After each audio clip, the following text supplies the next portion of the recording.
Happy Wednesday to everyone. I hope you're having a good week. We're going to continue our theme, same theme we've been looking at here on Wednesday nights. Last week we talked about the prodigal son in Luke chapter 15. And so if you have your Bible, open back up to Luke chapter 15, and we're going to look at this story from the older son's point of view this time. So last week we looked at the prodigal son, and we talked about how, he made the decision to ask his father for his inheritance, and he left. And he got in a bad situation. There was a famine. He was living among pigs and just living a tough life. And how he realized that, maybe he could go back to his father and just try to be a servant. So he goes back to his father, and we know that his father just welcomes him with open arms, and he's glad that he's there.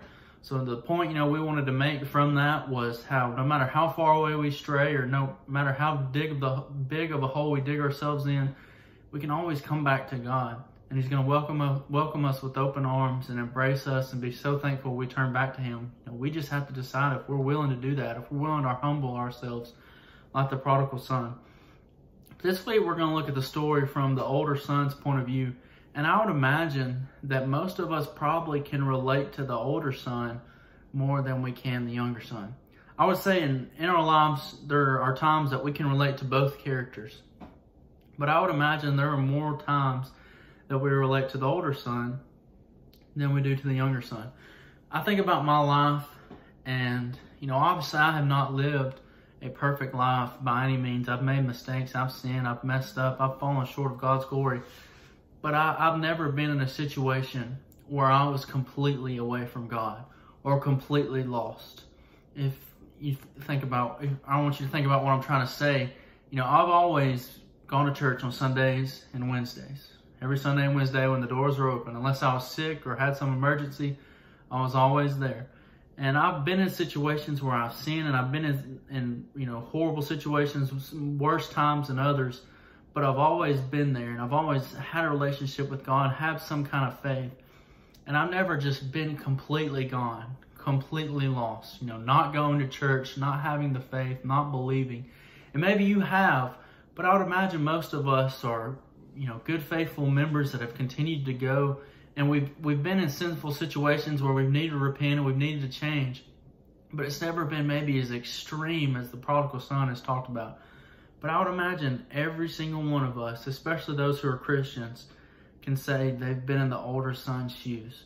So the prodigal son has come back. His father has welcomed him. He's put a robe on him. He's put a ring on him. He's just treated him so great. They brought the fattened calf. And we're going to look now, starting in verse 25, and see the older son's reaction. Now, his older son was in the field, and as he came and drew near to the house, he heard music and dancing. And he called one of the servants and asked what these things meant. And he said to him, "Your brother has come, and your father has killed the fattened calf, because he has received him back safe and sound."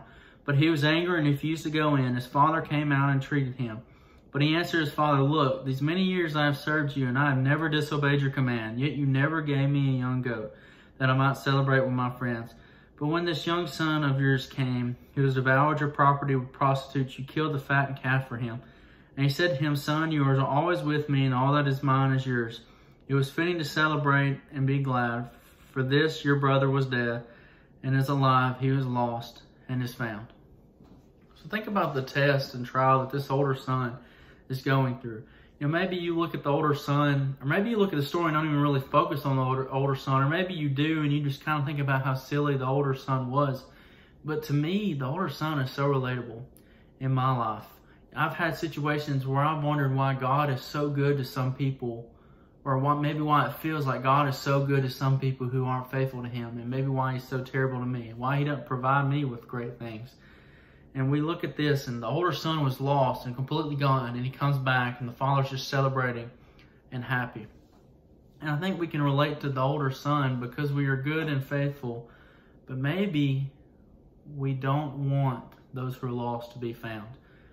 You think about in your life, there's a word that, is so huge in our lives, and that is competition. And there's competition for so many different things. Competition between businesses, competition between sports teams, competition for you to try to get the promotion, or you to compete against someone else to try to get a job. And even churches sometimes can find themselves in competition, trying to get a member, or trying to have more.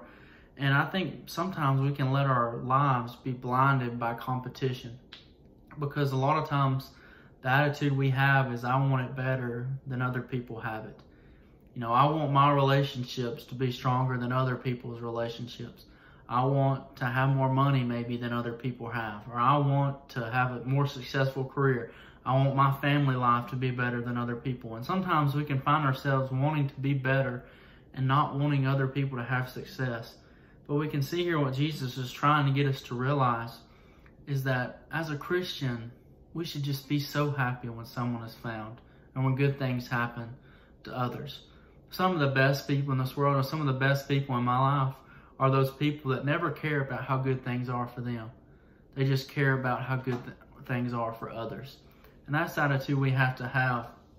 You think about tests and trials. If we're focused on God getting glory and great things happening to other people, and there's no test and trial we can't get through, because our focus will never be about the bad things that happen to me. It'll be about other people having great things and about God having great things. But you think about the story of the older son, and I just want to encourage you this Wednesday to not have the attitude of wanting to be better than other people or have things better than other people. When you look at the story of the prodigal son and you focus on the older son, there's a point to be made, and that is that the truth will always come out. How you feel, how your heart is, how your mindset is, the truth is always going to come out. And it might come out in your life, or it might come out before God in judgment. But if your heart and your actions and your motivations aren't how they need to be, eventually that's going to come out. Think about this older son. He didn't truly love his brother, and it kind of seems like he really didn't truly love his father. He was just there for himself to get things. And when things didn't go like he wanted, the truth came out. And you think about your life, if your heart and your actions, the things that motivate you, the things that you say, the mindset that you have, if all those things aren't where they need to be, eventually that's going to come out and you're going to reveal your true self. Think about the older son. The older son should have just been so happy his brother was back, and he could have just been a part of the celebration just like his younger son. And as Christians, we need to we need to realize that we should want everyone to come back to God, and we should want great things to happen to other people.